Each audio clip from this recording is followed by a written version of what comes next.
선생님이 이 길을 선택하게 된 이유는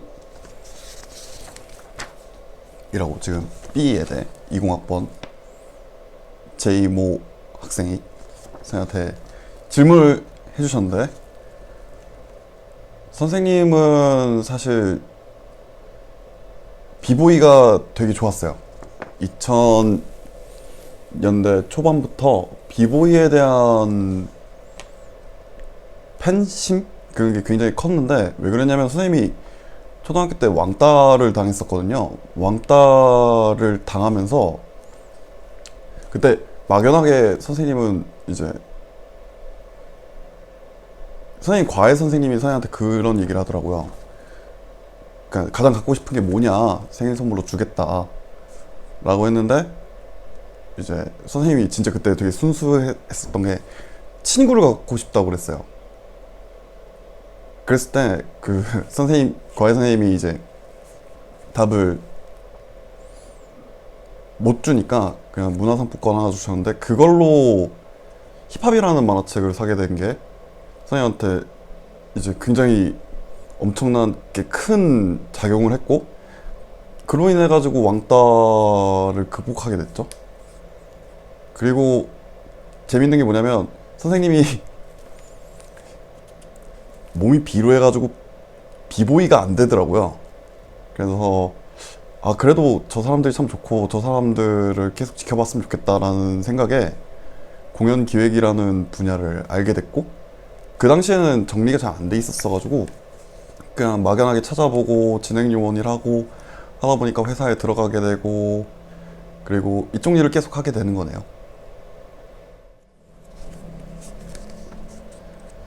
기획자로서 가지면 좋은 습관이 있을까요? 선생님이 가지고 계신 게 있나요? 라는 질문을 우리 이제 공연기획 레슨 다니고 있는 S모 군이 선생님한테 얘기를 해주셨는데,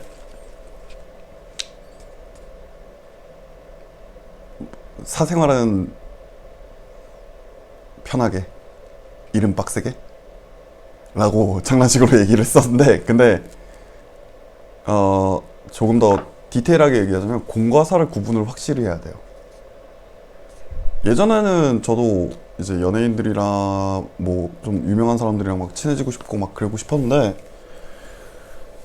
제가 경험해본 바 그 사람들이랑 친해지는 건 좋아요. 그냥 인간 대 인간으로서 친해지는 건 좋은데 공과 사가 많이 무너지는 경향을 많이 봤거든요. 그래서 공사 구분을 뚜렷하게 하는 습관 아닌 습관을 기르시는 게, 뭐 이거 습관이라고 할 것까지는 없고 개념 정도라고 보시면 될 것 같은데, 일할 때는 확실하게, 그리고 사적으로 이제 만남을 가지거나 이럴 때는 그냥 편하게 일 얘기 안 하고, 이런 습관을 가지고 있습니다. 그래서 쉴 때 일 얘기하는 거 되게 별로 안 좋아해가지고, 선생님이 소개팅 받을 때 잘 안 받으려고 하는 분들이 업계 관계자들 진짜 안 받으려고 합니다, 많이.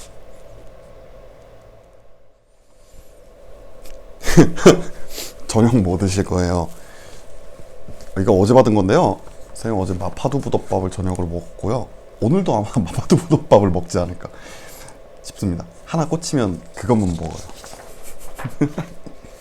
저희 김 PD 조금 선생님이 이따 기프티콘 보낼게요. 이런 웃긴 질문들 환영합니다. 꼭 전공을 가야지만 이 일을 할 수 있나요? 이분은 제 수강생은 아니고 인스타그램으로 질문을 넣어주셨더라고요. 근데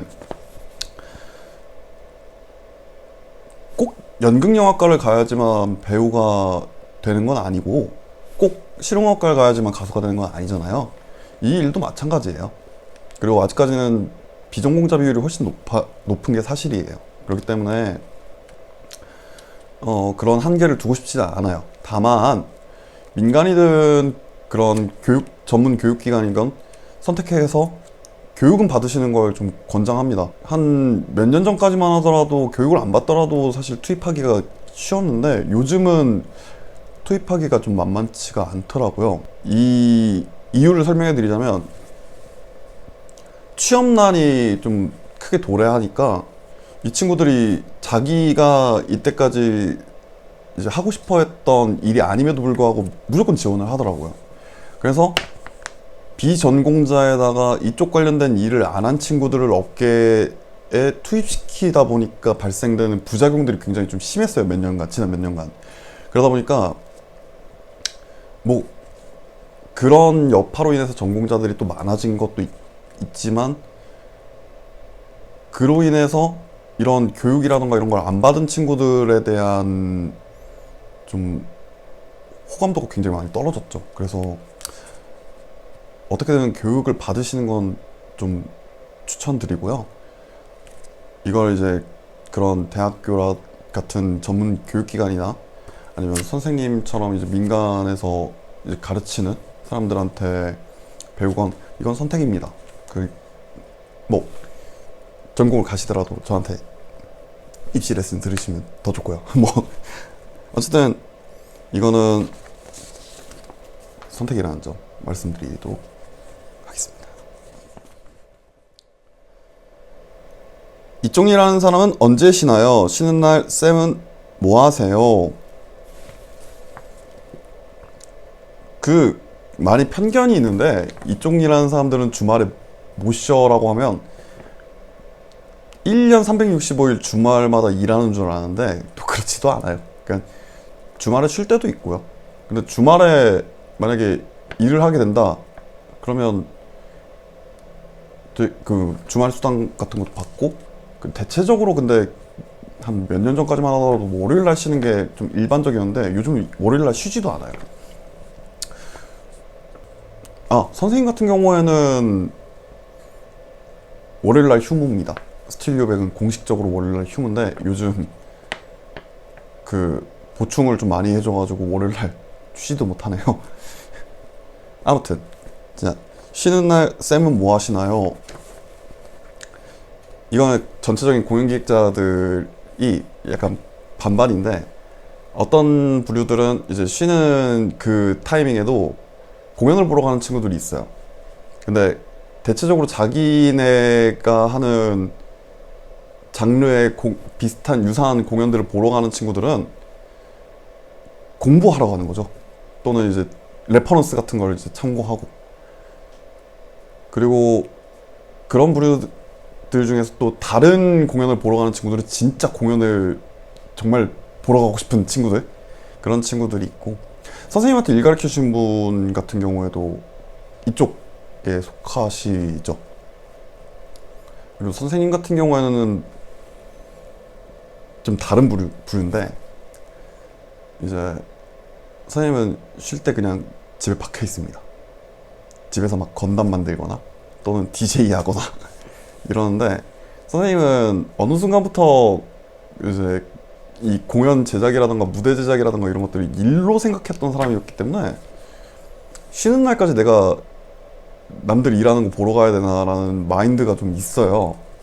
근데 이거는 그렇다고 해가지고 그 다른 사람들을 이제 틀렸다고 생각하는 건 아니고, 어쨌든 주구장창 그거 할 텐데 굳이 내가 그걸 보러 가야 되나 스트레스도 받고요. 예를 들어서 옛날에 그런 적 있어요. 그 아시는 분 콘서트 초대받아가지고 놀러 갔는데, 마지막에 이제 항상 꽃가루 뿌리잖아요. 이걸 빔블래스터라고 하는데, 빔블래스터 딱 뿌리는데 다른 사람들 와 이러고 있는데 선생님은 와 저거 어떻게 치우냐, 이 생각밖에 안 들어가지고 스트레스를 너무 많이 받더라고요. 그래서 그러니까 선생님도 레퍼런스라든가 참고 자료가 될 만한 그런 공연들은 보러 가긴 하지만 그거를 쉰다고 생각은 안 합니다. 이거 진짜 많이 받는 질문인데, 여자는 많이 안 뽑나요? 되게 많이 뽑습니다. 사실 이거는 뭐 업체마다 좀 차이가 있긴 하는데, 뭐 남자 직원들을 선호하는 데가 있고 여자 직원들을 선호하는 데가 있긴 한데, 근데 남자는 할 수 있고 여자는 못 한다, 이건 아니에요. 절대 아니에요. 게다가 선생님한테 일 가르치는 분들 전부 다 보면 여자분들이 더 많아요. 그래서 무거운 거 막 들어야 되고 막 그러니까 남자 이제 진행 요원들이나 남자 직원들을 더 많이 선호하겠죠 라고 하는데 그렇지도 않아요 사실. 왜냐면 예전처럼 막 힘만 좋다고 해가지고 업계에서 많이 선호하는 그런 좀 무식한 경향이 많이 없어져가지고 남자 중에서도 이쪽 일을 하시려는 분들은 참고하시는 게 좋은 게 뭐냐면 이제 힘만 좋다고 해가지고 뽑지 않아요. 물론 힘 좋으면 좋은데 이제 현장에서 진두지휘한다는 건 힘만 가지고는 안 되거든요. 그렇기 때문에 여자 직원들 많이 안 뽑는다는 편견은 버리셨으면 좋겠고요. 실제로 문화체육관광부에서 지금 2019년 통계는 지금 제가 받아보고 있는데 2018년, 2017년 통계에서 보면 여자 종사자 비율이 63% 정도 되거든요. 나머지는 이제 남자 종사자 비율이고. 그러니까 너무 이거에 대해서는 걱정 안 하셨으면 좋겠습니다.